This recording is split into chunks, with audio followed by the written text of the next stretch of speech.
Hello?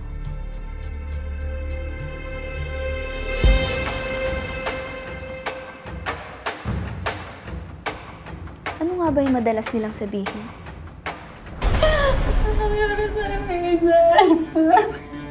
Gusto ko lang malaman kung kailan kayo huli nagkausap ni Hazel. Isa rin kayo sa huling nakausap niya bago siya namatay.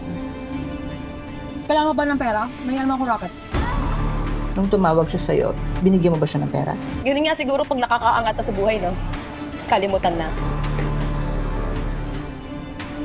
Kung ano man sa tingin mo ang meron tayong apat, wala na yun ngayon. Masaya ka na. Ikaw masaya ka? Kaibigan?